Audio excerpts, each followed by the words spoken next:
the problem of the books is that they stay on the shelf and they go unread for years. And when they are read, they get forgotten. I think that's what kind of annoyed me all the way back in 1975 when I read my first novel all the way through. That I wasn't going to remember it that well, apart from the fact that I read it. It's true though, but then I realised that was true about life. Like when I found the entry about Izzy Sooty buying me a pint. I have no memory of Izzy Sooty buying me a pint. And it's not like, well, she's quite famous now. She's had radio shows, she's been on television. She went on to become someone. A significant person in my life, you could argue, though a brief visitor. And to think that once upon a time I would have pints bought for me by Izzy Sooty. And do I recall this event? No. And the only reason it's known at all is because I bothered to put it on a bit of paper with some ink in a coded way called writing, which I happen to understand. Which could fall away and disappear like the estrution.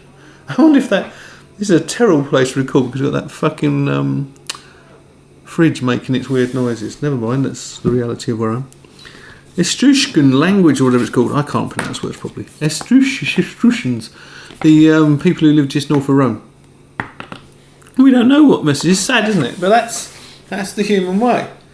We live in this imagined world of words. Anyway, ahead of me are books and some CDs with songs on them and things, which help to pass the time, though I really don't need to pass the time. I need to make money so I can carry on and pass the time. But it has been a crime that in these 10 years I haven't read. And I don't think it's a bad thing to just read a little piece sometimes. At least it comes to you a bit, because you read the book, you're only going to read a little bit anyway, so why not read bits of it? Why not read bits? But I have found that the more you reread something, the more you kind of like it. That's just the theory of interest and the theory of love.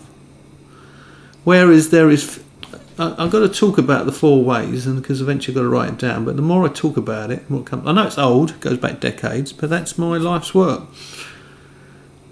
It's not entirely original. I realise I got some of it from Tom Robbins, perhaps all from Tom Robbins, but it's still what I believe. And that where there is hope, there is fear. Where there's belief, there is the potential of anger. Where there is love, there is the potential of sadness. Because, you become interested in something and they take it away from you. That's sad. Of course, where there's a body, there's pain and death. Where there is life, there's death.